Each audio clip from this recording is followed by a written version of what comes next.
Ya, Assalamualaikum warahmatullahi wabarakatuh. Bertemu lagi dengan saya. Hari ini kita belajar geografi. Dan materi hari ini adalah pembangunan dan pertumbuhan wilayah pada pekan kedua. Yuk kita simak bareng-bareng materi hari ini. Nah, hari ini kita mau cari tahu dulu nih, apa itu pembangunan. Nah, pembangunan merupakan suatu upaya meningkatkan segenap sumber daya yang dilakukan secara berencana dan berkelanjutan dengan prinsip daya guna yang merata dan berkeadilan. Di sini ada kalimat berkelanjutan. Apa itu berkelanjutan? Berkelanjutan merupakan proses pembangunan yang berprinsip memenuhi kebutuhan sekarang tanpa mengorbankan pemenuhan kebutuhan generasi di masa yang mendatang. Jadi, untuk melakukan pembangunan, kita tidaklah harus boros atau merusak sumber daya alam. Jadi, melakukan pembangunan kita harus merencanakan terlebih dahulu dan berkelanjutan agar kelak nanti anak cucu kita bisa merasakan sumber daya yang ada pada saat ini. Dan selanjutnya, pembangunan ini bertujuan untuk apa?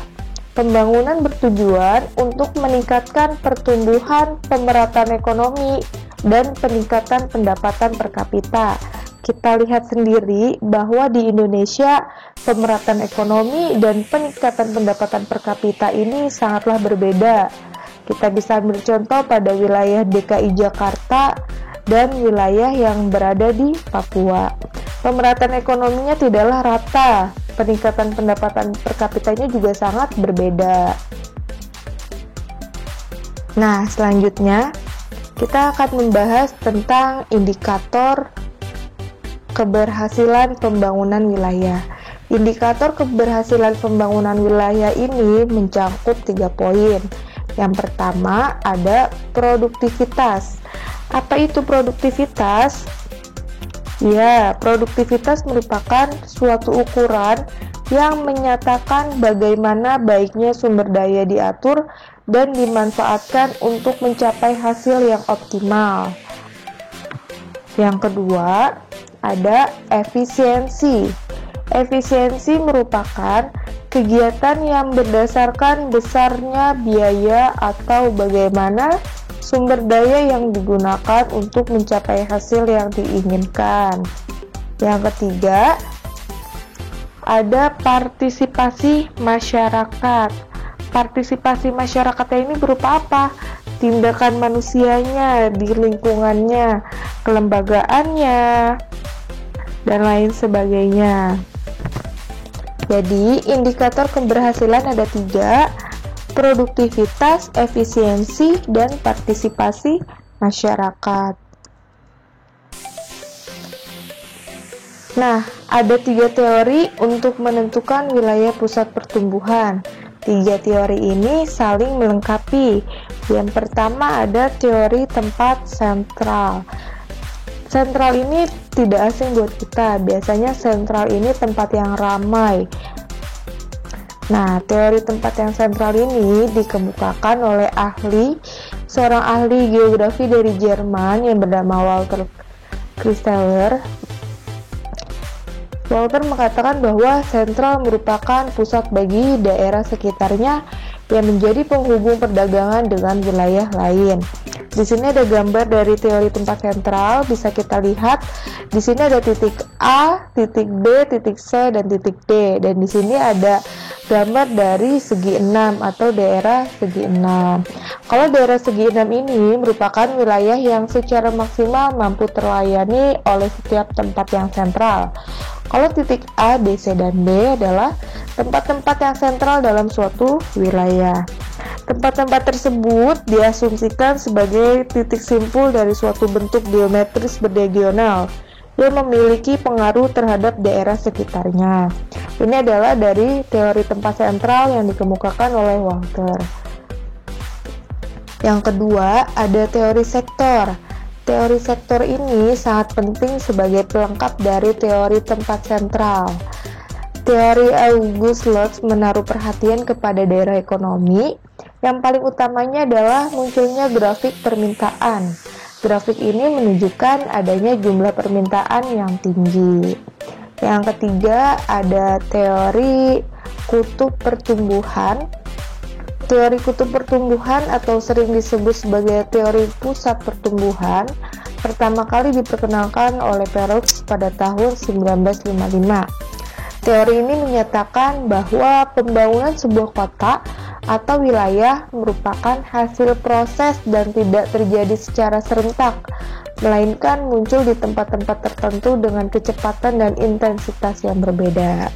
Jadi ada 3 teori yang saling berkaitan ya. Yang pertama ada teori tempat sentral, yang kedua ada teori sektoral, dan yang terakhir ada teori kutub pertumbuhan. Nah, untuk materi pembangunan kita sudah selesai. Yang kedua ada pertumbuhan wilayah. Pusat pertumbuhan merupakan wilayah yang punya pertumbuhan lebih cepat dibandingkan wilayah lainnya. Biasanya wilayah ini menjadi sumber dari berbagai kegiatan ekonomi dan sangat mempengaruhi wilayah di sekitarnya. Contohnya di mana? Contohnya adalah di wilayah Jabodetabek. Mereka merupakan saling mempengaruhi antara satu dengan yang lainnya. Dan pusat pertumbuhan ini selalu dijadikan acuan pembangunan supaya bisa mempengaruhi perkembangan wilayah di sekitarnya guna terciptanya pemerataan pembangunan. Nah, di sini ada peta dari wilayah pusat pertumbuhan di Indonesia. Bisa kita lihat di sini ada simbol titik merah. Simbol titik merah yang A ini berada di Medan, yang B Jakarta, yang C Surabaya, dan yang D Makassar. Jadi pusat pertumbuhan wilayah Indonesia itu ada 4 wilayah, ada di Medan, Jakarta, Surabaya, dan Makassar. Kita lihat bersama-sama nih. Di Medan ada di region 1, 2, yang B ada 3, 4, dan 5. Kita lihat lebih jelasnya pada tabel berikut ini.